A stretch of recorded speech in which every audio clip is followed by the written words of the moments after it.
Boa noite. Estamos iniciando mais um Afinando a Conversa. E no programa de hoje nós vamos falar sobre um universo muito vasto que é o da percussão. Para isso estamos recebendo hoje em nossos estúdios o músico, educador musical e compositor Luiz Fernando Teixeira Júnior. Boa noite, Luiz. Boa noite, Ricardo. Obrigado por estar aqui. Uma alegria. Eu estava dizendo, né, que eu gosto muito de podcast. Sim. Eu estou assistindo, ouvindo direto podcast. E a hora que tu me convidou, eu não hesitei, né? Eu digo, vamos fazer sim. Que legal. A experiência de poder falar, né? Que bacana. O prazer é nosso, viu? Todo nosso aí. Eu também. Luiz, percussão teu assunto é um assunto muito vasto, né? Opa. Vamos dizer assim. E antes da gente iniciar na percussão em si, como a música entrou na tua vida, Luiz? Olha, Ricardo, assim, eu venho do Rio Grande do Sul. Fazem 23 anos que eu moro aqui em Ribeirão Preto, completou agora em abril desse ano. E eu comecei já assim, a minha vida profissional já começou cedo, embora com o estudo de música eu digo que começou tarde, né? Começou cedo tocando já profissional. O profissional é aquele, né, que ele vai fazer o trabalho de música, ele já recebe seu primeiro cachê, né? E aí, assim, eu comecei muito cedo, ali em torno de 14 anos de idade, né? E assim, o que ocorria? A gente frequentava os centros de tradição gaúcha. Eu sou lá do Rio Grande do Sul, né? E aí, a gente dançava música folclórica lá, né? É algo muito forte lá. E aí, a gente ficava prestando atenção, os meus amigos, né, que tinham vontade de aprender, ficava prestando atenção nos grupos tocando, né? E aí, a gente acabou, né, querendo aprender, querendo fazer aula. Eu fui fazer aula assim já muito cedo, né? Eu tive um professor e aí eu queria aprender, ler música, queria ir mais a fundo, né? Aí a decisão mesmo foi quando, né, eu terminando ali meu segundo grau, a minha mãe chegou e falou para mim, e aí, vai fazer o que da vida? E eu já estava ali, já uns 2 anos tocando, né, ganhando meu dinheiro, e aí eu digo, olha mãe, eu acho que eu vou pro lado mesmo, vou cursar a faculdade de música. Eu já sabia que tinha uma faculdade de música lá em Santa Maria, que é a cidade que eu vim, né, a Universidade Federal. Sim. E tinha um grande professor lá. E aí isso é uma coisa que faz muito a diferença, né? Você ter um bom orientador. Sim. Aquele cara que ele vai, né, te mostrar os caminhos, né? E assim, ele era um professor que cobrava muito a gente, né? Sim. E aí não tinha jeito, ou estudava ou não ia para frente, né? E eu tomei a decisão, afinal, eu somente trabalhava com música no final de semana, então eu tinha durante a semana para poder estudar. Ô Luiz, e como foi esse período das bandas de baile? Porque assim, muita gente talvez não saiba, mas o Sul tem umas diferenças aí, né? Poxa, se tem. Né? A gente estava comentando, né? O gaúcho é um pouco bairrista, né? É aquele povo que, sabe, ele não gosta muito de mostrar, né? Hoje em dia já está um pouquinho diferente, né? Advento da internet, a gente tem essa possibilidade de postar o trabalho, né? Sim. Então, assim, o mundo pode ver isso. Mas quando não existia, o gaúcho ficava mais naquela região ali, né? E assim, o baile para mim foi uma grande escola, né? Como é para todo músico, né? Sim. Quem tem a oportunidade de passar pelo baile sabe o quanto o baile ele te fortalece, né? Para enfrentar o baile é algo difícil. Tocar na noite é algo difícil, né? Então assim a gente trabalhava, tinha que tocar, tirar muita música, a gente trabalhava a percepção auditiva, né? Um pouquinho diferente de hoje que eu toco numa orquestra que tem a partitura ali. Sim. A interpretação é do maestro, também do músico, mas ali não, o baile já é um pouquinho diferente, né? Uma outra realidade, né? E a gente tocava, viajava, entendeu? Lá pela cidade. As músicas eram as músicas da época, né, Luiz? Mas assim, vocês faziam só as músicas regionais ou faziam também outras músicas de outros? Assim, eu toquei em um conjunto durante... lá a gente não chamava de banda, né? São conjuntos musicais gaúchos. Eu toquei durante 11 anos. 11 anos precisamente foi o que eu toquei. E a gente tocava o estilo de baile, né? Então, Quais eram os gêneros? Era as vaneiras gaúchas, tá? O shot gaúcho, que é um pouquinho... bem diferente do shot nordestino, o chamamé, que tem a influência mais ali da região da fronteira, Uruguai e Argentina, as milongas, que é pouco conhecida aqui, mas lá é muito difundida, tá? E rancheiras também, rancheira já tem um âmbito um pouquinho mais nacional, mas tem a maneira gaúcha de tocar tudo isso aí, né? A rancheira é uma valsa mais rapidinha? É uma valsa mais rápida, realmente, né? Ela tem isso, o andamento, ela é um pouco mais rápido realmente, né? Tem também a valsa gaúcha. Que também é diferente. Olha, realmente é um pouquinho diferente. Ela é diferente principalmente pela questão da poesia, entendeu? A poesia no Rio Grande do Sul é algo muito forte, entendeu? Tem a maneira, né? As palavras, entendeu? Que muitas delas eu mesmo que vim de lá não conheço, assim. Eu estava comentando, eu comprei um dicionário para poder entender, mas mesmo assim é muita coisa. A gente aprende muito nas canções, né? A pesquisa, quem gosta como eu, né? Eu tava falando pra ti que eu acabo que domingo é o meu dia de churrasco lá em casa, né? Aí eu vou lá, eu coloco as músicas gaúchas, né? E aí eu fico ali ouvindo pra relembrar, né? Um pouquinho dessa lembrança que era boa, cara. Pra mim foi algo muito importante, né? E como um bom gaúcho não pode faltar, então, o churrasco e o chimarrão. Cara, o chimarrão eu tô devendo, Você tá cara. devendo? Porque sabe o que é o de chimarrão? Quando eu vou lá pro Rio Grande do Sul, assim, o pai acorda cedo e eu também acordo com ele, aí eu vou tomar com ele, aí a gente toma ali um bom tempo de chimarrão. O chimarrão sempre tem a ideia do companheirismo, da parceria, sabe? Tomar chimarrão sozinho é um negócio meio sem graça, mas assim, tu tá ali do lado de algumas pessoas tomando, dividindo ali, né? Essa bebida tradicional de lá é que realmente faz do chimarrão, entendeu? A essência maior que tem, tá? Que é a amizade, né? Então ali eu tomo com meu pai, aí a minha irmã, né? Ela quando ela trabalha, ela chega à tarde e ela diz, vamos tomar um chimarrão, vamos. Aí a gente senta lá do lado de fora e vai tomar chimarrão lá. O Luiz, nessa época a banda era, o conjunto, né? Você falou, era muito grande. Quantos componentes, mais ou menos? Olha, tinha o acordeão gaúcho, né? Que lá a gente chama de gaita, né? A gaita. E era uma gaita, contrabaixo, guitarra, bateria, um cantor. Depois, mais tarde, mas aí quando eu já estava vindo embora, eles estavam colocando um percussionista também. Tá? Às vezes também tinha duas gaitas, porque o que acontece? O acordeão era 5 horas de baile, né? Começava meia-noite e terminava às 5. O acordeão, ele é pesado, né? Sim. Aí o que ocorre? Às vezes tinha 2 gaiteiros, entendeu? Em geral ocorre isso aí. Então, em torno de 5 a 6 pessoas.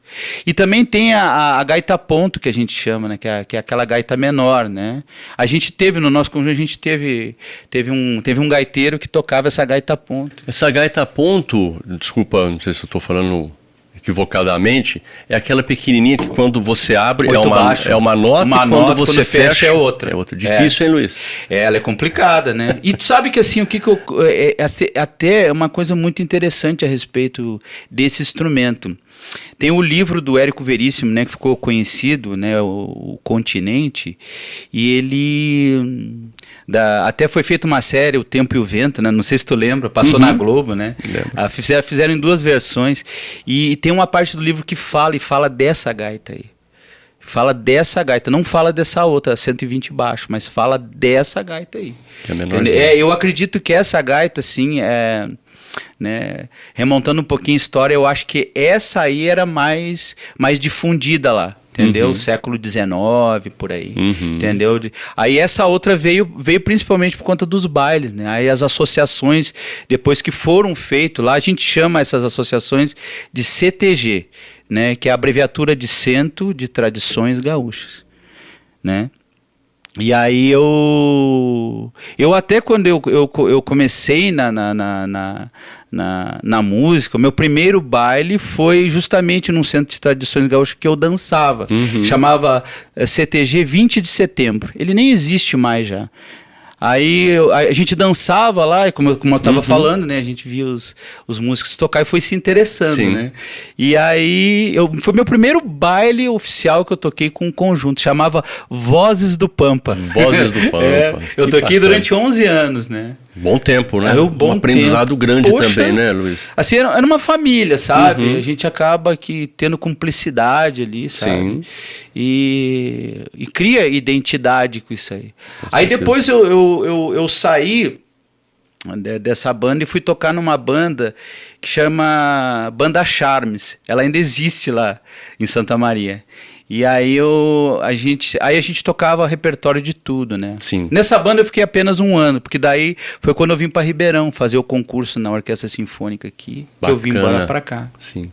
Depois, então, nesse tempo que você estava na banda, você já estava na universidade também? Paralelo aos bailes, fazendo os bailes, eu estudava na universidade, né? Como eu estava te falando, meu professor chama Ney Rosauro. E ele era bastante exigente, né? E tinha que estudar, sabe? E não tinha jeito. E quando eu entrei na universidade, Ricardo, assim, o universo para mim da música mudou muito, né? A academia, ela te dá essa possibilidade. Você vai estudar música formalmente. Você vai entender a música no seu ínfimo grau, né? Não tem como. Você vai estudar forma, você vai estudar estrutura, entendeu? Tu vai estudar a simbologia das partituras, tu estuda a história da música, entendeu? Tu passa, assim, realmente a ser um cientista da música, né?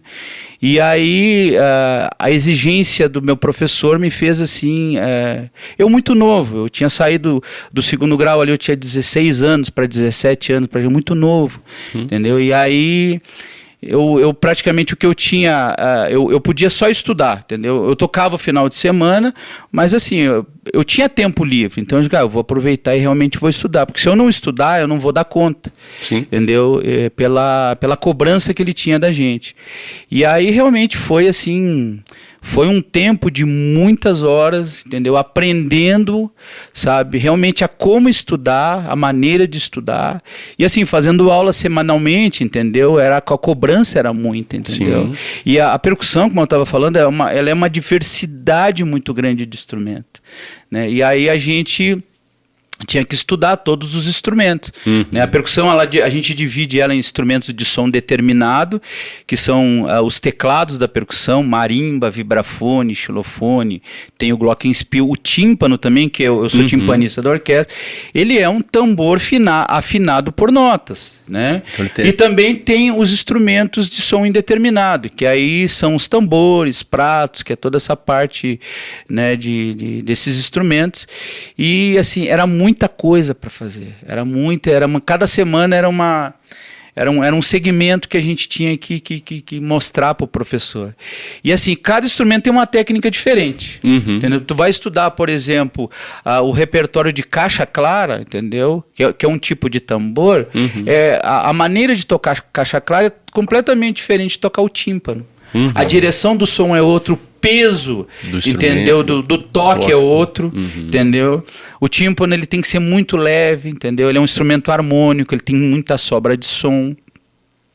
E aí tu vai aprendendo muita diversidade. E realmente é difícil associar tudo isso aí, né? Ô Luiz, muita gente fala caixa clara, você falou caixa clara, e alguns falam a caixa de guerra. Tem alguma diferença? É interessante. Opa! Tem. O que acontece? Falando especificamente da caixa clara, né? O que ocorre? A caixa, ela vem do tambor de guerra, tá? Ela foi um utensílio que se usava dentro das guerras para poder fazer sinalização. Então havia um toque, um tipo de frase na caixa, e era uma estratégia de guerra, ó, avançar, recuar, pelos flancos, entendeu? Então, por que acontecia? Naquela perturbação que tinha uma guerra, grito, tiro de canhão, tudo, entendeu? Tu tinha que tocar alguma coisa para poder fazer entender, né? Então, se estudava isso, né? A tropa entendia esse toque e aí por ali fazia as estratégias. Por isso que foi o tambor de guerra, né? Mas é assim, essa expressão que se usa, ela é ela é de fato algo que traz o instrumento, que traz a origem do instrumento, né? Mas assim, o que acontece? A caixa clara, ela vai para dentro das orquestras, num repertório específico. E a maneira de se tocar a caixa clara em orquestra já é diferente dessa técnica rudimentar que é o tambor de guerra, tá? Para te ver dentro de um único instrumento, tu tem estilos diferentes de se tocar. E fora, assim, por exemplo, a caixa clara, ela tá dentro também das escolas de samba. Olha só. Aí. É completamente diferente a maneira de tocar, a sonoridade diferente. É outro universo. E tu tem que partir para pesquisa, né? Sim. Né? Então, nessa época, vocês já faziam todas essas pesquisas, né? Vocês eram estimulados a pesquisar todos. Assim, tu não tem como... a não ser que tu vá para uma área específica, tá? Tu tem que passar um pouco por tudo.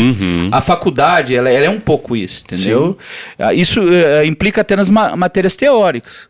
O músico pode entrar lá e pode gostar, por exemplo, de história da música. Sim. E pode querer pender por esse lado, por que não? Para teoria, ótimo, sim. Muito bom, isso é muito bom. Mas o músico performático, ele tem isso. Por exemplo, se a gente pegar, por exemplo, o violino tem uma grande diferença do violino barroco, entendeu? Para o violino da música do século XIX, completamente diferente. E aí, o que tu vai te especializar? Onde é que tu vai atrás? Qual é o professor que tem, entendeu? Que conhece o estilo? Essas sonoridades, né? São sonoridades exatamente, né? Ele traz assim o contexto de frase musical completamente diferente. Sim. Né? O Luiz, e essa época, lógico, vocês estudavam vários instrumentos, e os instrumentos regionais, das regiões do Brasil? Olha, Ricardo, também é como tá dizendo, é um universo assim muito amplo, tá? O que ocorre? Quando tu entra na universidade, entendeu? A gente tem muita questão do contexto de como é que é a linha de pensamento do professor. O meu professor, ele é compositor, ele escreve métodos, são os métodos, inclusive, que eu uso nas minhas aulas, entendeu? Ele é bem conhecido no mundo, tá? E ele, assim, ele escrevia muita música em estilo brasileiro. Entendeu? Por exemplo, ele escrevia baião, ele escrevia shot, ele teve se chama Suíte Popular Brasileira. Eu toquei na marimba e a gente tocou também no grupo de percussão. Isso é outra coisa interessante, orquestra de percussão.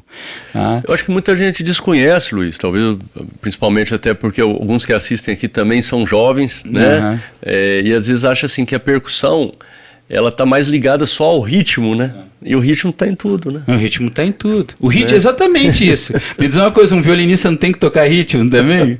Né? O ritmo é um elemento constitutivo da música, muita entendeu? gente às vezes fala assim, o cara é ritmista. Mas, pô, ritmista não deixa de ser, mas ele é um músico. Não é a palavra certa, né? Não é a palavra certa. Porque ritmo, né, como medida do som, todo mundo tem que tocar. Sim. Mas o que acontece? Até meu professor, ele falava uma coisa interessante, que a percussão, quando você vai estudar ela formalmente, ela sai da cozinha e passa a ser a sala de estar da casa, né? Por quê? Existem as orquestras de percussão, a gente chama de grupo de percussão. Sim. Então tem a linha melódica, tá? A linha melódica e harmônica, tá? E também tem os instrumentos, como eu estava explicando, de som indeterminado, que fazem todo o contexto, tá? Existem reduções de parte de orquestra para grupo de percussão, isso é normal. Assim como existem bandas, né? Sim. Bandas de sopro, né? Madeiras e metais, entendeu? O que ocorre? Também ocorre no grupo de percussão. Eu toquei em grupo de percussão muitos anos, entendeu? Eu toquei obras de Villa-Lobos, entendeu? Que foram feitas arranjos para grupo de percussão. E a gente fez, a gente gravou CD na época, né? Que legal, né? Até teve um negócio interessante. Isso na época da faculdade? Na época da faculdade. Tá. A gente teve uma vez uma oportunidade que foi incrível. Eu não conhecia São Paulo, né? E aí a gente foi convidado para fazer uma gravação no programa do Jô Soares, na época que era no SBT. Essa gravação, esses dias um colega meu até pegou e mandou para mim, né? Nostálgico, eu digo, mas foi algo muito bacana. Então a gente foi lá no programa do Jô e a gente tocou o trenzinho do Caipira, do Villa-Lobos, né? E porque a gente tinha gravado um CD na época. E aí a gente saiu a viajar tocando as músicas do CD. E teve uma oportunidade, se eu não me engano, na época, era um ministro chamado Nelson Jobim, não sei se tu lembra.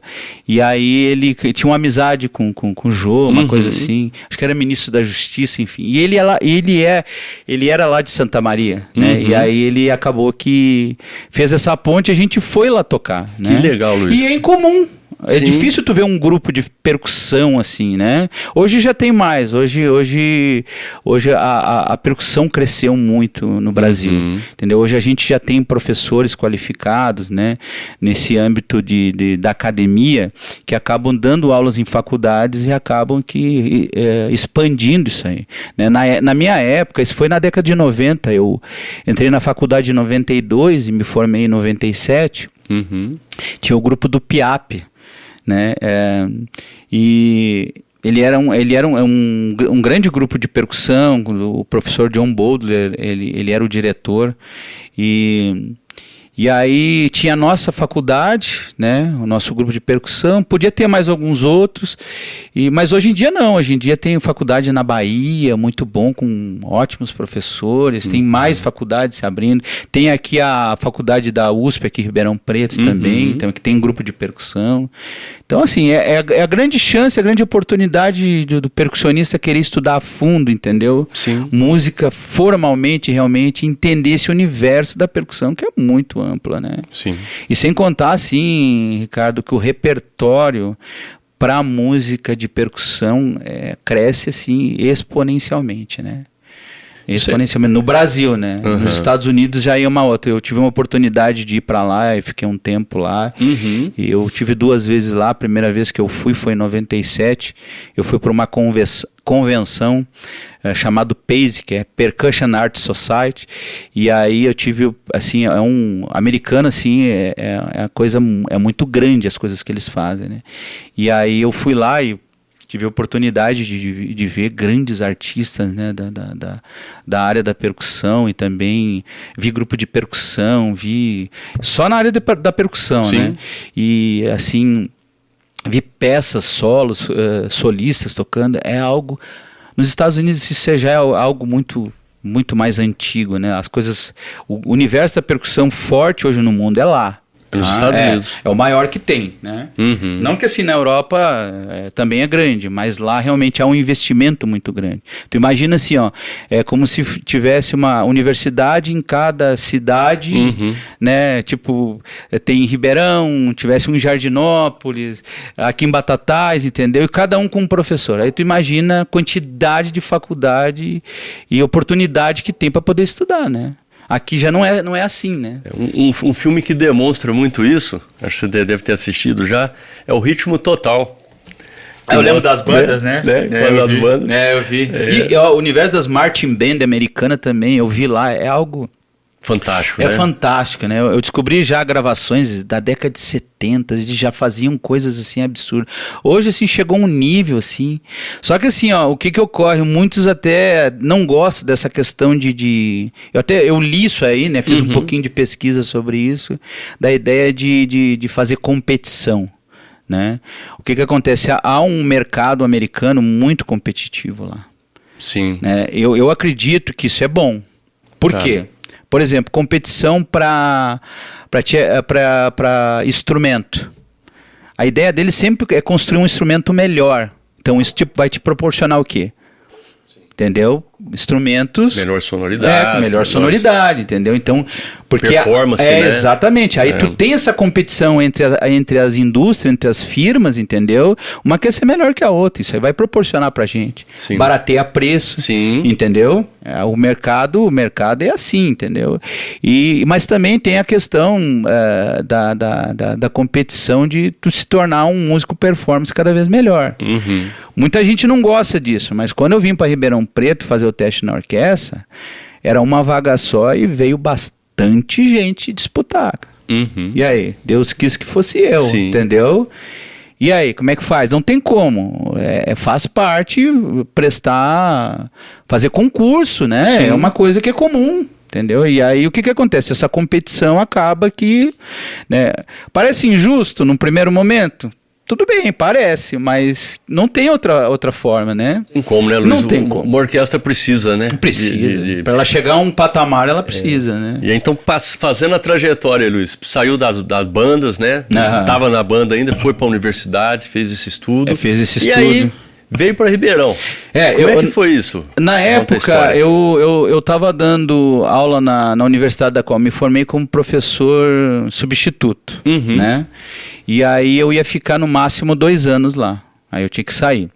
E nisso apareceu 2 editais, um para fazer o concurso aqui, na Orquestra de Ribeirão Preto, e outro para fazer o concurso na Orquestra da Petrobras, no Rio de Janeiro.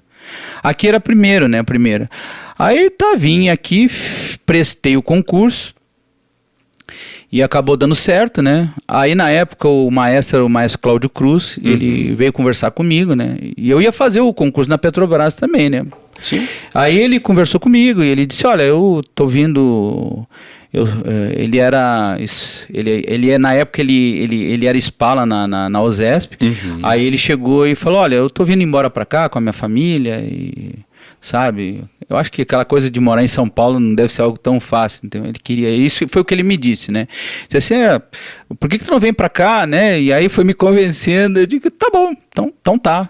Aí acabei vindo para Ribeirão, nem prestei concurso na Petrobras, né? E aí eu cheguei em 2002 aqui, né? Como eu estava falando, fazem 23 anos, completou esse ano, né? De Ribeirão Preto. Daqui a pouco eu tô mais de Ribeirão Preto do que de Santa Maria. De Santa Maria, Rio Grande do Sul, né? E aí você teve uma experiência muito boa com grandes regentes aí também, né? Tem muita experiência, né? Boas e nem tão boas, né? O maestro sempre carrega uma carga, às vezes até negativa, né? Eu não acho, entendeu? Sim. Eu sou tranquilo com isso. Mas assim, se criou aquela cultura daquele maestro rígido, né? E aquele cara que grita e fala, mas...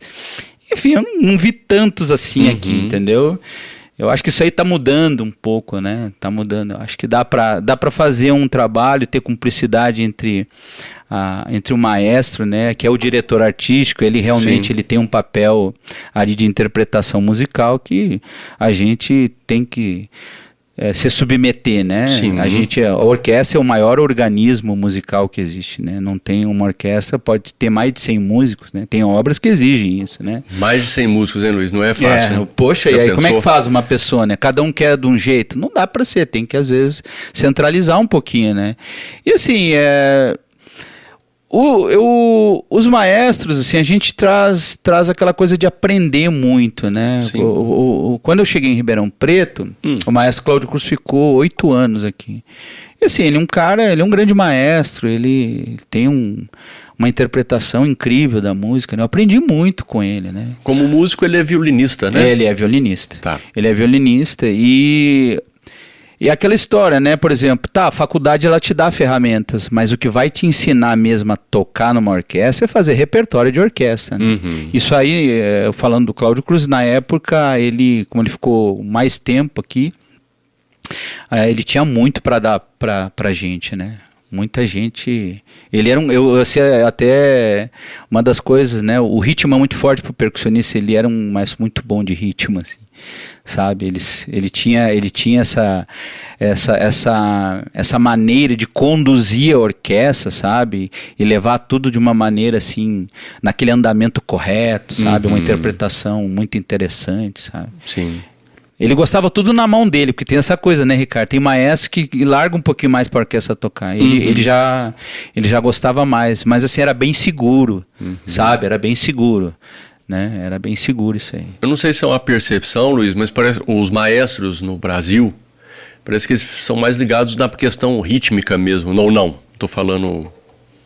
Pode ser. Em relação aos maestros europeus, parece que eles ficam prestando... eles estão conduzindo também, lógico, mas parece que os movimentos, os gestos, não sei se eu estou falando... Olha, Ricardo, é uma coisa interessante, tá? A tradição de orquestra, a gente sabe que é mais forte na Europa, porque veio muito de lá, né? Lá as orquestras, realmente, elas não são tão dependentes assim do maestro. A verdade, assim, a gente conversa ali nos bastidores, né? A gente conversa entre músicos, entre maestros, assim. Realmente lá eles acabam, assim, não sendo muito dependente dessa condução, né, dessa maneira como o maestro acaba levando a orquestra, né? Mas aqui a gente é mais, a gente vai mais na mão do maestro mesmo, né? Sim. A gente realmente tocar assim, se ouvindo para nós já não é muito da nossa cultura não, né? Sim. Isso tu leva muito, na realidade tu leva um pouco de tempo para isso aí. Eu acho que eu hoje, há anos tocando em orquestra, eu tenho mais autonomia hoje. Por quê? Tu vai aprendendo fazendo repertório. Tu vai tocando uma sinfonia, quantas vezes... Quando eu cheguei aqui, a gente tocava muitas sinfonias de Beethoven. Hoje eu toco as sinfonias de Beethoven de tanto fazê-las, entendeu? Assim... de uma maneira, entendeu? Mais assim, mais solto, assim, sabe? Sem me preocupar tanto. Eu já conheço mais a entrada, as frases e tudo, entendeu? Antigamente não. Antigamente eu tava ali aprendendo, né? Sim. Aprendendo. E aí eu tô mais seguro hoje. A palavra é essa. Eu tenho mais segurança para poder fazer a minha parte dentro da orquestra, tá? E aí o maestro acaba sendo assim, tá? Não é desnecessário? Óbvio que não. Não. Tá? Mas assim, sabe, a gente vai tendo mais confiança um no outro, entendeu? Luiz, quantos percussionistas costuma ter uma orquestra? Depende do repertório, da música que tu vai fazer, tá? Numa obra, por exemplo, como Mozart, geralmente, tá? É um timpanista e pode ter mais 3, assim. A maioria das obras dele é mais o tímpano mesmo. Mas aí quando tu chega ali principalmente no romantismo tardio, entendeu? Onde a gente tem muito daquela música folclórica russa, e ali eles introduziram muitos instrumentos. Por exemplo, a obra O Sherazade, do Rimsky-Korsakov, cara, aí tu tem que ter até mais. Né? Tem que ter, pode ter, sei lá, de 5, 6 percussionistas, até mais. E as obras contemporâneas, entendeu? Que aí, meu amigo, ele pode querer o máximo de ti. Porque o que acontece? A música do século XX, entendeu? Veio trazer à tona um elemento constitutivo da música, é o timbre. Entendeu? O que foi a melodia para o século XVIII, o que foi a harmonia para o século XIX, o timbre veio à tona no século XX. E o que a percussão mais tem para dar? Colorido sonoro, meu amigo. Sim. É timbre todo o tempo. Então, o compositor ele tem uma massa, entendeu? De sonoridade para tratar, e a percussão tem tudo isso para te dar, né? Tem tudo isso para te dar. Então, no caso da orquestra, vamos falar um pouquinho do tímpano. Quantos tímpanos costumam se usar? Depende também da peça? Depende da obra, depende da época, né? Tá. O que ocorre? Todo instrumento ele tem um momento na sua construção em que vai melhorando. Né? A gente pode citar, por exemplo, o trompete. Não existiam os pistos, né? Como é que o cara fazia? Tudo ia na boca mesmo, né? Então o que ocorre? O instrumento de percussão não é diferente. Tá? Os tímpanos, por exemplo, ele não dá para dizer que ele é o único tambor que ele tem uma afinação determinada. Mas o que ocorre? Ela é a mais precisa. Dos tambores, tu alcança uma precisão de afinação quase perfeita, vamos dizer assim. Nós temos ali na orquestra um tímpano que nos foi comprado, que assim, que ele é incrível. Ele foi importado da Adams, é uma marca holandesa. O tímpano, ele é uma coisa incrível. Ele tem microafinador, né? Olha só a possibilidade que chegou. Aí tu imagina um tímpano do século XVIII, na época de Mozart. Eles eram menores, tá? Assim, tu tinha que afinar, basicamente tu não tinha como mudar a afinação. Geralmente era uma quarta, era sol e dó, ou lá e ré. Né, que eram as músicas de Mozart, vamos dizer assim. Sim. Tinha algumas músicas de Bach também, mas poucas, tá? Então o que acontece? À medida que tu vai modificando o repertório, vai obrigando o quê? O construtor a melhorar isso aí. Sim. Entendeu? Sim. Hoje já não tem mais para onde ir. Hoje em dia tu tem, por exemplo, tu tem um tímpano piccolo, olha só. Tímpano piccolo. Piccolo, entendeu? Que ele alcança notas mais agudas. E aí? Vai para onde que tu queira. Tem microafinador, como eu te falei. Tá?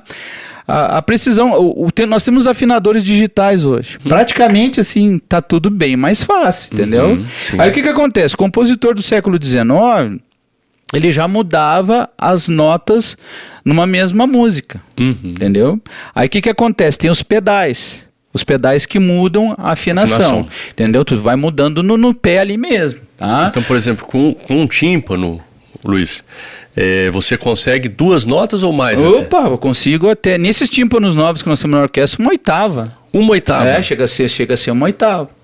Se eu mexer ali de uma maneira mais precisa, eu alcanço até 1/8, usando até os microafinadores. É possível, sim. Então o pedal... O pedal revolucionou, né? Essa ideia. Mas o compositor, ele tinha que escrever, eu preciso... O que acontece? Quando tu vai quebrando as possibilidades harmônicas, tu vai mudando cada vez mais as tonalidades dentro de uma música, tu tem que mudar a afinação, óbvio, né? Aí o tímpano, ele foi ocorrendo esse processo, entendeu? De mudanças de modo, de tonalidade. Aí tu te possibilita usar o pedal para fazer essa mudança, entendeu? Então, assim, por exemplo, as músicas de filme, tá? A música de filme é um terror tocar no tímpano, algumas. Tá? Porque o que acontece? Há muita mudança de afinação. Tu tem que parar e estudar realmente, entendeu? As mudanças, quando a gente faz bastante repertório de música de filme, e nossa, dá trabalho, entendeu? Mas é possível. Ô Luiz, tá escrito ali. Eu acho que uma música que assim, muita gente vai identificar o som, o timbre do tímpano, é aquela 2001, né? Aquela não tem como não... Assim falou Zaratustra, né? Sim. É porque o que acontece? Ela acaba fazendo o prelúdio ali, né? Entendeu? Do início da música. Entendeu? Então, e o que acontece? A música de filme, ela tem essa capacidade, né? Porque ela remonta uma atmosfera. Sim. Então, quando tu olha a cena, tu junta junto com a música, causa um impacto, né? E o que acontece? O ouvinte, ele tem essa memória, né? E aí ele acaba. Quem é que nunca ouviu o tema Star Wars, né? Sim. Eu tava voltando a ver agora os vídeos do Star Wars, né? Porque eu gostava muito. Eu sou daquela época do primeiro, da década de 70, né? Sim. E aí... a gente vê que a música, né, a cena e a música, quando elas têm essa amálgama, né, o que ocorre? Parece que uma tá na outra, né? É difícil tu tirar a cena da música e a música da cena, né? Que a pessoa ouviu, né, quando a gente tá tocando lá, eu citei aqui o Star Wars, mas tem tantas outras, né? Aí tu escuta o Star Wars e de repente, tu lembra daquela cena. A cena do Darth Vader, entendeu? Da Princesa Leia, né? Do Luke Skywalker. Então tu lembra que tem o tema deles, né? Então tu vai relembrar isso aí, né? É muito forte isso, né? Muito forte, né? É impactante. E aí, Luiz, nós falamos do tímpano, mas aí os outros instrumentos ali, como você falou, depende da peça, mas vamos pensar aí no bolero de Ravel, né? Bolero, né? É muito conhecida por causa daquela temática da Caixa Clara, né? Ela é uma obra, ela é muito conhecida, né? Ela é muito conhecida e assim, ela acabou dando voz ao instrumento Caixa Clara, né? Porque muita gente me fala, o bolero de Ravel que tem, tem aquela parte da caixa, ele tá vendo? O compositor, graças a Deus, pensou, né?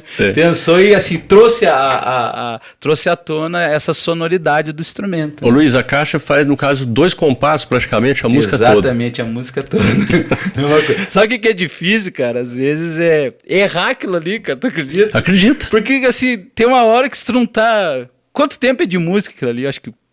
Eu não sei, mas acho que mais de 8 minutos fazendo a mesma coisa. Né? Um loop ali, e aí acaba que assim, chega uma hora que, meu Deus do céu. E vai aumentando a dinâmica, né? Aumenta a dinâmica, né? Assim, o que ajuda, por exemplo, é a entrada dos instrumentos, né? Que vai mudando, né? Os instrumentos aí tu consegue se achar, né?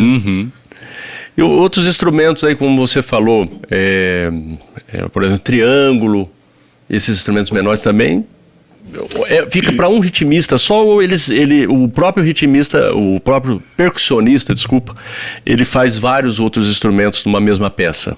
Não, ele pode fazer mais de um. tá? Mais de um. O que ocorre? Há momentos que realmente ele não tem como fazer porque a parte não permite. Ele está tocando triângulo, ele vai ter que ficar até o final, né? Aí tem que dividir, tem que ter mais percussionistas, né? Sim. Mas existe um segmento, é legal ter falado isso aí, existe um segmento que a gente estuda na percussão que a gente chama de percussão múltipla. É uma das áreas até que eu mais gosto, entendeu? Porque é aquela ideia de um músico tocar diversos instrumentos. Tá? Às vezes ocorre.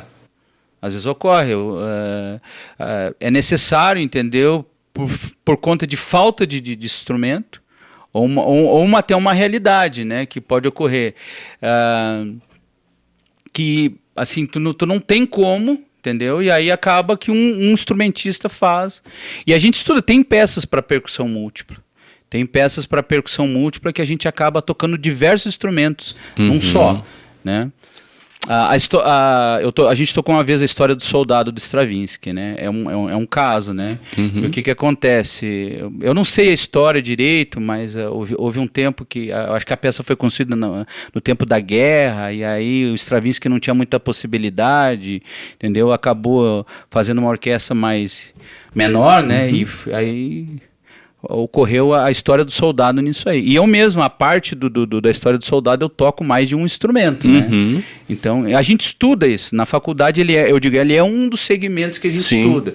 É uma obra que é feita somente para um percussionista tocar diversos instrumentos. O que tu puder tocar, tu toca de acordo com o que o compositor escreveu, né? Sim. Então, a gente acaba... Eu lembro que até a peça que eu toquei no meu recital de formatura, ela era gigante, assim. Ela tinha ela até, assim... Uma das coisas que impressiona a percussão múltipla é a própria montagem dos instrumentos, né? Que o pessoal olha assim e diz, olha, que legal essa montagem, né? Porque é diversos instrumentos. Eu não sei se tu lembra, né? Lógico, tu também é dessa época, tu deve gostar também do rock progressivo, né? Sim. Quando os bateristas colocavam aqueles gongos enormes, né? Eu gostava do Emerson Lake and Palmer, né? Que ele tinha um gongo enorme, né? O Rush também, sabe? Era gigantesco. Então o que acontecia? O público olhava para aquele set da bateria, que era muito percussão também, e ficava encantado, né? Porque era muito instrumento. Uma diversidade muito grande. Uma diversidade, né? O rock progressivo, o rock sinfônico traz isso aí, né?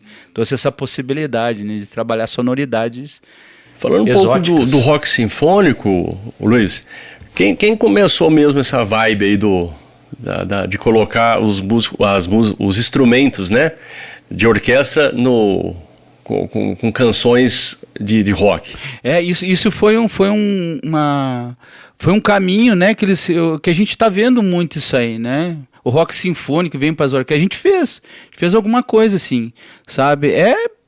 É uma maneira, né, de também trazer, entendeu? Juntar a música sinfônica com algum outro estilo musical, né? Rock, música brasileira, entendeu? Sei lá, tem tanta coisa que pode fazer junto com a orquestra, né? Tendo um bom arranjador que saiba fazer, entendeu? Na realidade isso é comum, né? Mas é que isso aí vira espetáculo, né? Tem uma hora que vira espetáculo e chama atenção. Luiz, e a parte dos teclados? Olha, essa aí até é interessante, porque para mim sempre foi a área mais difícil. E a área da qual eu tive 2 professores, né? O professor Ney Rosauro e o professor Gilmar Goulart. E eles eram muito mais professores dessa área, tá? E eram instrumentos que a gente tem que estudar muito, cara, é muito complexo, são instrumentos mais difíceis, entendeu? Assim, foi instrumentos que eu mais estudei na época da faculdade, a marimba, o vibrafone, né? E, realmente, assim, quando eu vim para orquestra, eu um pouco parei de estudar isso. Não que hoje, assim, eu não possa tocar, entendeu? É porque, assim, ele tem um repertório específico, aí tu tem que fazer esse repertório. Entendeu? Como qualquer instrumento, né? Quem toca clarineta tem o concerto lá em Lá maior do Mozart, né? Parece que todo mundo tem que tocar. Eu já ouvi tanto que... Né? Então tá, todo instrumento tem isso aí. Tem um repertório tradicional para fazer, né? Luiz, é interessante que eles usam 2 baquetas por mão, é isso? Por mão, exatamente. Tu pode usar uma baqueta em cada mão, ou tu pode usar 4, né? 2 em cada mão. E aí te dá uma possibilidade harmônica maior. Sim. Né? Então tem peças escritas especificamente para esses instrumentos, para o vocabulário desse instrumento, né? Então eles têm a maneira, entendeu, que é diferente. Como eu estava te dizendo aqui, a complexidade da percussão se dá, entendeu, pelo fato de ter uma diversidade muito grande de instrumentos, e cada instrumento ele tem uma técnica específica para se trabalhar. Por exemplo, a marimba é diferente do vibrafone, completamente diferente. O vibrafone né? é de metal, tem pedal, tá? Tem um tipo de abafamento que se faz. Que Esse é pedal, diferente. ele funciona como? É como o pedal do piano, entendeu? No momento que tu aciona ele, com uma tecla de metal, a hora que tu toca, ela continua expandindo o harmônico. Tá. Aí tu deixa de apertar e ele seca a nota. Que nem do piano. A marimba não. A marimba, para poder dar a expansão do harmônico, ou tu faz notas contínuas, que a gente chama de rulo, né? Ou notas mais ligadas, entendeu? Porque ela não tem, ela já é mais staccato, né? É um som mais curtinho, né? Mais curto, né?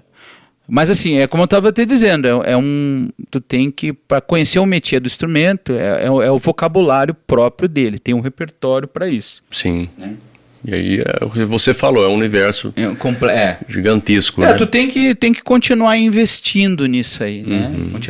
E o que acontece? Uma coisa, Ricardo, desanima um pouco a gente até, é o valor do instrumento. O músico sempre vai querer tocar com o melhor instrumento que ele puder, né? Sim. E o que acontece? Hoje só importando, entendeu? Esses instrumentos. E aí? Como é que tu faz com o preço que tá, né? O dólar, o euro. Fica muito difícil tu adquirir. Aí tem a questão das taxas também, taxas, né? E tudo. O instrumento acaba vindo, sei lá, 10 mil vezes mais o preço do que ele é lá. Isso aí foi quando eu estive nos Estados Unidos, eu vi lá. Fui ver o preço que era o instrumento lá. É quase assim, chega a ser uma piada, né? Para nós é muito difícil, né? É muito difícil tu adquirir.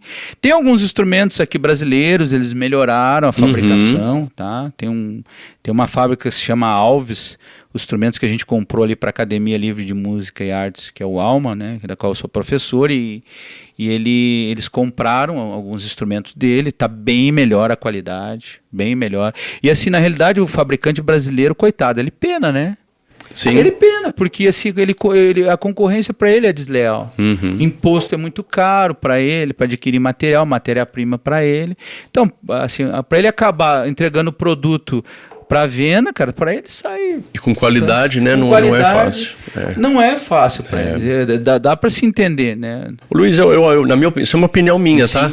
Eu acho que deveria ter, como existe em outros países, né? Nos Estados Unidos mesmo, você já comentou. Existir como assim, uma comparação que eu vou fazer, como o produtor rural ele consegue comprar um implemento agrícola ou mesmo uma caminhonete, um veículo por um preço abaixo, o taxista também tem isso, o músico também já deveria ter pensado nisso há muito mais tempo, né? Não há incentivo, né, para isso aí. Não há.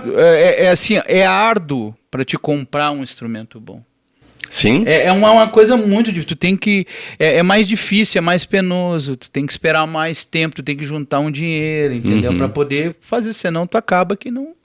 Fica muito difícil. Coisa que lá eles adquirem com muita facilidade. Sim. Entendeu? Eu comprei alguns instrumentos lá nos Estados Unidos e eu vi assim o que era ser fácil, entendeu? Para eles. Entendeu? Então, assim, para nós a gente luta, né? O músico brasileiro é aquela luta, né? Mais do que qualquer um para poder adquirir um bom instrumento, ter qualidade, porque, por exemplo, os instrumentos da orquestra mesmo, elas exigem, entendeu? Uma qualidade boa.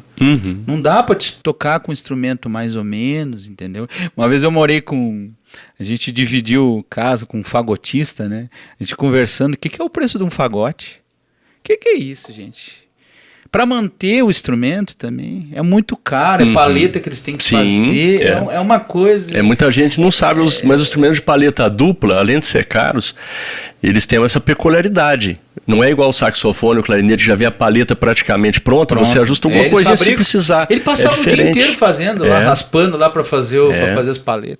Aí testava, de cara, tu gasta mais tempo fazendo paleta que estudando.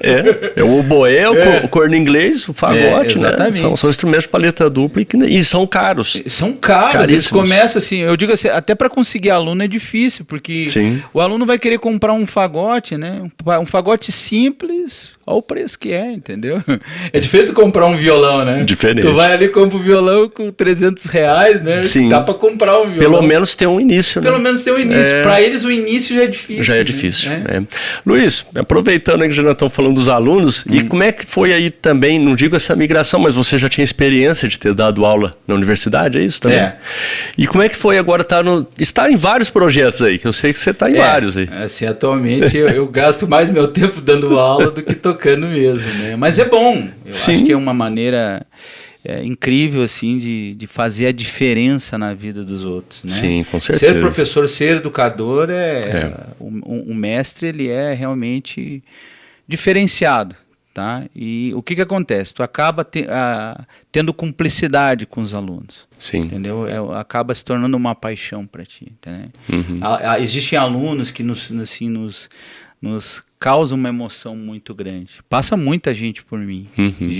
Pessoas de tudo que é tipo de maneiras, entendeu? Sim. E assim, essa parte da educação, ela traz uma carga de responsabilidade muito grande, porque além de tu estar preocupado, entendeu, com o teu aluno, também tem a tua maneira como pensar como professor. Porque assim, há um nome a ser zelado por nós. Sim. Não pode ser feito de qualquer jeito, entendeu? Então, o que acontece?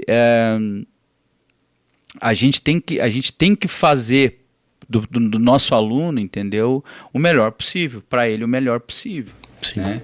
Então, assim, eu como eu estava te dizendo, hoje eu estou trabalhando em 4 escolas, né? Olha só, eu trabalho na instituição Aparecido Saviago, em Sertãozinho. Eu trabalho no Projeto Guri. Sim. Já praticamente o mesmo tempo que eu estou em Ribeirão, há 23 anos. Eu trabalho no Projeto Alma, que é uma academia, né, um pouquinho diferente. E atualmente eu trabalho no projeto Tocando a Vida. O Tocando a Vida é da Orquestra Sinfônica? É da Orquestra Sinfônica, é o projeto social da Orquestra Sinfônica. Eu trabalho dentro de uma escola municipal, Jaime Monteiro de Barros. Ah, que legal. Então vocês vão para a escola. Nós vamos para a escola. Ah, bacana. Ela não acontece só nas escolas. Eles dão aula também lá na sede da orquestra. Mas a gente vai para dentro das escolas. A maioria, talvez a gente pode dizer, também são músicos da orquestra que dão aula lá. E a gente realiza a música social dentro das escolas do município, né? Tá. Uma pena que ainda não é nossa realidade, né, Luiz? Assim, no Brasil, mas voltar às aulas, né? De música no ensino mesmo, como grade curricular, né, Luiz? Assim, tem muita gente que já está dando. Sim. Já está dando. Mas, assim, o projeto social também ele tem um valor, sabe? Assim, que eu acho importante. Eu acho que ele é uma boa introdução. Com certeza. Para começar, assim, eu acho que ele é muito bom, o incentivo que tem. A aula coletiva, que é dado, né, nos projetos sociais, elas também têm essa ideia do aluno junto com outros, né? Poder aprender. Ela tem uma maneira, entendeu, de ser direcionada, entendeu, que ajuda muito no relacionamento entre um e outro, entre o professor e o aluno. O ideal sempre é a aula individual, né?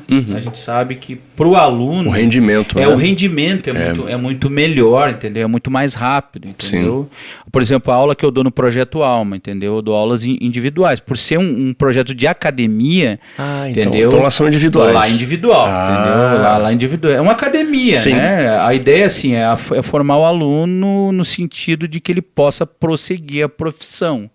Tá? Dali ele vai para academia, né? E aí ele segue, se ele queira, né? Claro. Não é obrigado, mas a ideia da academia está muito nisso aí, né? Aliás, Luiz, eu tenho visto algumas apresentações do Alma pelo YouTube, no canal do YouTube. Recomendo a todos. É muito bom, vejam. realmente. É excelente a qualidade. E Eu gostaria que você falasse um pouquinho mais. Então, era uma academia, uma forma de mais as aulas individuais. Individuais, então. Aí, por exemplo, tem a orquestra sinfônica, eles estão fazendo um repertório, agora até brinco com meus alunos. Ó, esse repertório que vocês estão fazendo na academia, como alunos, eu só fui fazer como profissional. Então, vocês têm que aproveitar. O que vocês estão tocando aqui agora, entendeu? É nível profissional. Então, aproveite para aprender. Né?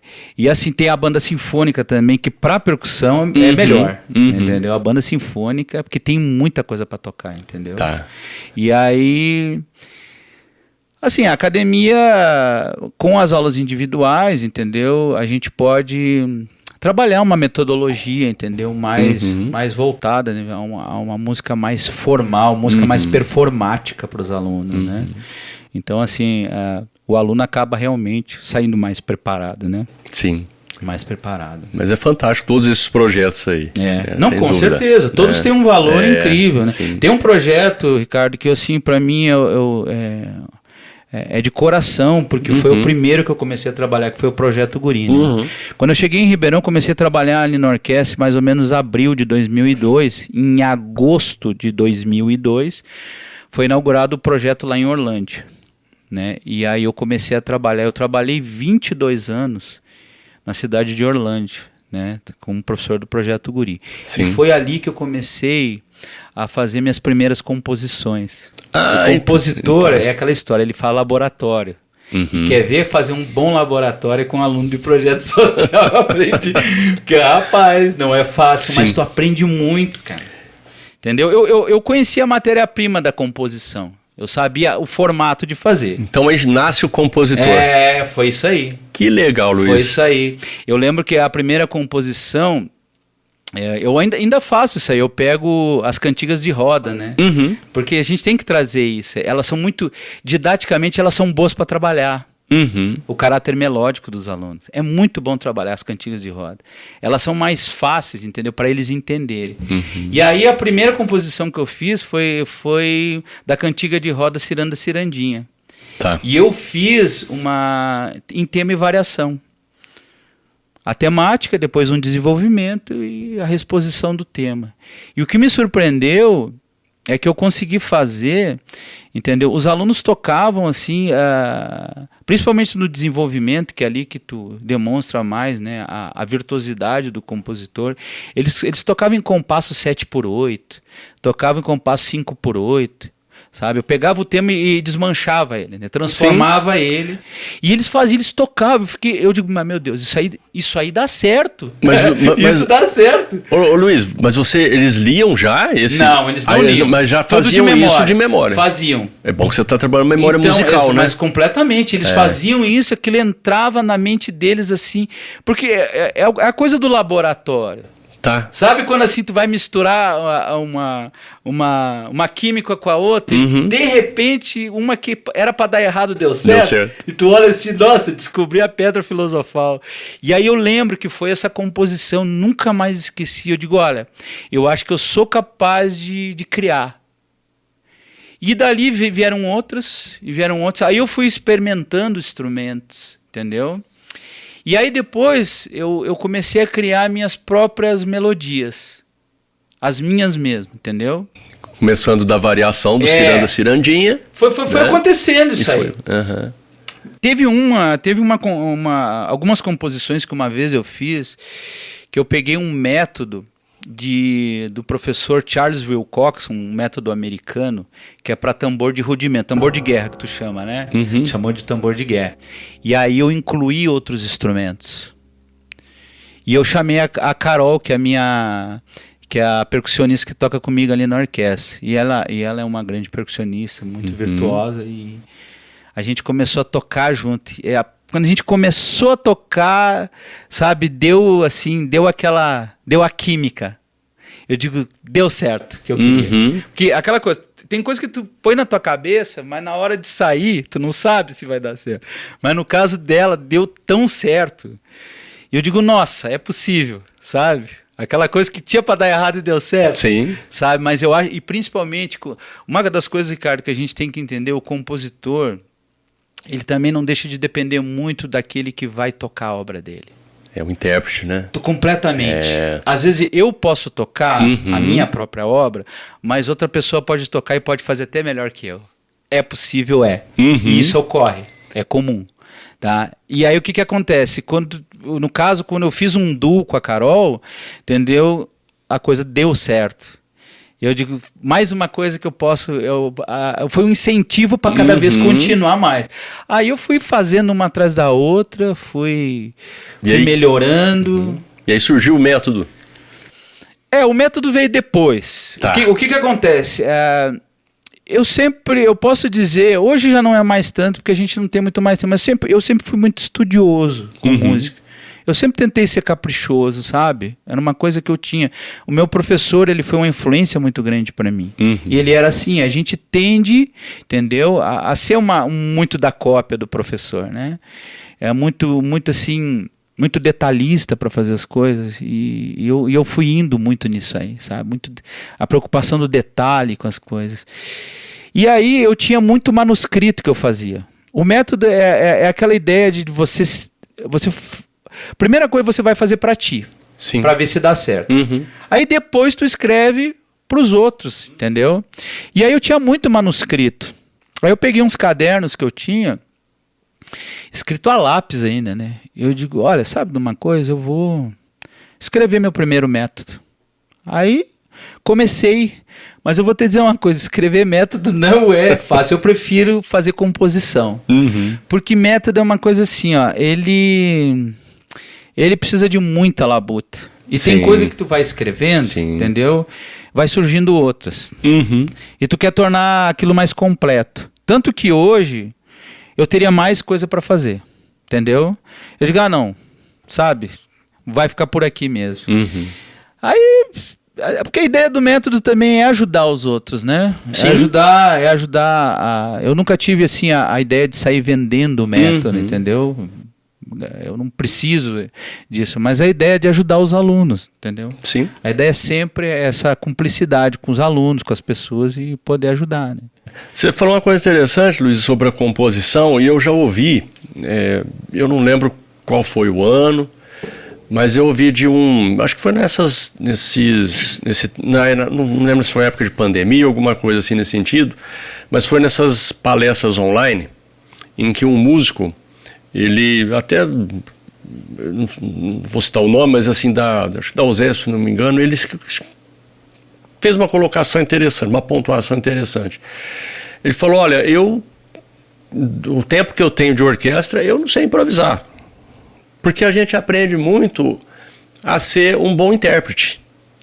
Aí, voltando no que você falou, pensando na época da peça que foi, né, que foi feita, tem que ser bom intérprete. E ele mesmo falou, eu nunca parei para pensar em improvisar, em compor alguma coisa, né? E eu acho que quando você traz isso à tona, é interessante que desmistifica um pouco essa coisa do músico de orquestra ser só aquele leitor, né?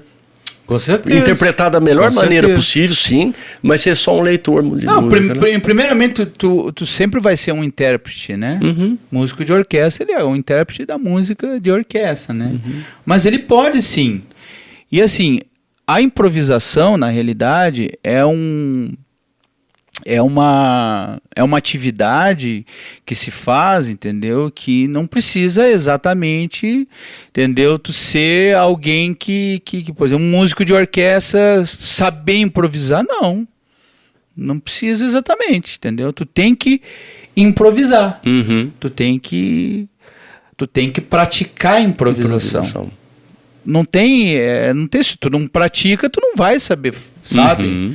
É possível tu improvisar à medida que tu for estudando a improvisação, entendeu? Os músicos de jazz mesmo, eles dependiam muito da improvisação porque era uma música que dava essa oportunidade e eles praticavam isso aí, entendeu? Mas eu achei fantástico quando você comenta que a composição você começa a fazer e você acha uma pessoa, opa, peraí, ele interpretou melhor que eu. Não, mas casou legal. Isso é muito legal. E melhor, é sinal de que realmente tu pode ratificar que deu certo, entendeu? Deu certo, ó. O meu professor, ele dizia, o bom do compositor é o dia que outras pessoas começam a tocar a tua música, entendeu? Aí tu diz, ó, eu dei certo como compositor.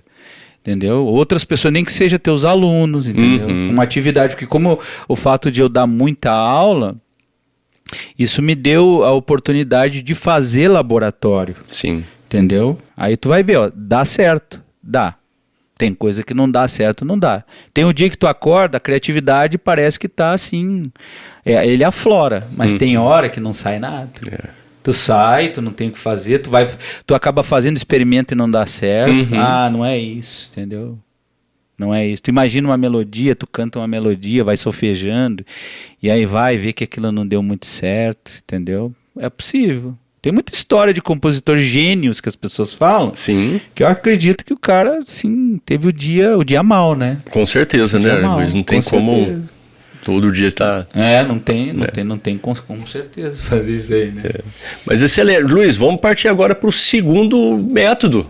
O segundo método Ricardo, não sei, vamos lá. Tem que achar tempo para isso, mas por que não, né? Podendo ajudar, a gente acaba fazendo sim, com certeza. Tá certo. Né? Luiz, foi excelente o papo, foi excelente a conversa, e eu gostaria agora que ficasse à vontade aí para fazer as suas considerações. Olha, Ricardo, é gratificante, né, passar um pouco da experiência, né, para o público, o teu público, e poder falar sobre a carreira, né? A carreira de músico, ela é penosa. Eu posso dizer aqui hoje, talvez com 30 anos, né, 30 um pouco mais de vida com música, né? Eu comentei aqui que o músico ele já começa à medida que ele põe o primeiro dinheiro dele no bolso, né? O primeiro cachê dele. E assim, comecei cedo, relativamente cedo, e assim, eu não me arrependo dessa profissão, não. Eu amo o que faço, gosto de fazer com excelência, entendeu? E a sugestão é sempre que o músico estude muito, entendeu? Que ele seja assim, alguém que pegue o instrumento, né, para estudar realmente. Ele tem que ter essa carga de responsabilidade. Até um dia, quando ele for mais velho, ele não poder fazer tanto isso, até porque a saúde não permite, entendeu? Mas ele vai olhar para trás, ele vai ter deixado um legado, né? Seja ele como um músico performance, seja ele como um professor, como um compositor, entendeu? Ele vai ver que valeu a pena, né? É uma profissão assim que... Ganhar dinheiro com isso, Ricardo, é uma coisa que, sabe, tu não vai ganhar rios de dinheiro. Existem alguns que ganharam. Sim. Tá? Existem alguns que ganharam. Mas o prazer de fazer... Ontem a gente tocou, um grupo de câmara da orquestra tocou ali na Câmara Municipal de Ribeirão Preto. A gente foi tocar 3 músicas... E assim, algo simples, entendeu? Vamos dizer assim. O mês que vem agora a gente tem um repertório com a orquestra um pouco mais complexo. Mas tocar algo simples como tocar algo mais complexo, as duas coisas elas têm que ser feitas com o mesmo virtuosismo, com a mesma vontade, tá? Eu tenho uma outra coisa também que, Ricardo, uma coisa que eu queria deixar aqui, porque às vezes muitos jovens acabam ouvindo aqui, músicos acabam ouvindo o podcast, né? E assim, uma coisa que é muito importante, ser músico não é apenas tocar bem, tá? Não é apenas ser alguém assim que domina seu instrumento, mas assim, é um músico que tem hora para chegar no trabalho, tem hora para sair. Sabe, eu acho que ali na orquestra, por exemplo, eu estou citando a orquestra, mas isso serve para os outros trabalhos que eu faço. É um cartão de visita, entendeu? O músico tem que ter essa responsabilidade, tá? Tem que ter essa responsabilidade de chegar na hora, tá? Ele tem que assim ser alguém que ele vai além da prática de tocar ou ensinar ou compor. Ele tem que vestir a camisa. A gente sabe que assim é difícil, entendeu?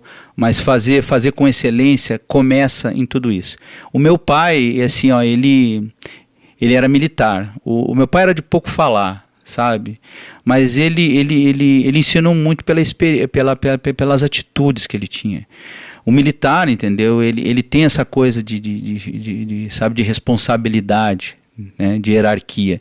E o pai, assim, eu lembro quando a gente acordava cedo, e eu acordava para ir para a escola e o pai já estava ali vestindo a roupa, né, de militar e indo trabalhar, fazer seu serviço. Ele nunca me disse: meu filho, tu tem que chegar no horário de trabalho. E eu nunca precisou ele falar isso aí. A atitude dele falou, entendeu? Então isso é uma coisa que eu tenho, essa responsabilidade, sabe, de ter nas escolas que eu trabalho, na orquestra sinfônica. Isso assim, algo que eu tenho comigo, que eu quero passar isso aí. O músico tem que ter essa responsabilidade, sabe? Não vincular o trabalho dele, se ele toca, por exemplo, na noite, entendeu? Eu não misturar isso com bebida alcoólica, com outras coisas. Tu tá lá, tu tá recebendo para fazer teu trabalho, vai lá e faça teu trabalho, entendeu? Eu digo assim, quantas vezes eu já fui num consultório médico, eu nunca vi um médico puxar uma garrafa de uísque para tomar na minha frente, entendeu? Então eu vejo que isso é algo que o músico brasileiro ele tem que ter, sabe? Ele tem que ter. Fora a responsabilidade de ter seu instrumento, dar manutenção no seu instrumento, entendeu? Ser alguém caprichoso para fazer isso aí, entendeu? Então é isso, né? Seguindo adiante com a profissão, né? Não sei quando vamos parar, mas até lá tem muita coisa para acontecer, né? Com certeza, Luiz. E fica aí a dica do mestre Luiz, o qual eu agradeço mais uma vez, Luiz. Eu que agradeço. Obrigado, Ricardo, tua esposa, que estão nos auxiliando aqui no podcast. Opa, é um prazer. Como eu tinha te falado, né? Eu escuto muito podcast, eu gosto. A hora que tu me convidou, eu vim correndo, né? Não, mas vamos ter outros ainda, hein? Por que não? O papo foi muito bom. Vamos sim. Gente, uma boa noite a todos que nos ouviram. Obrigado.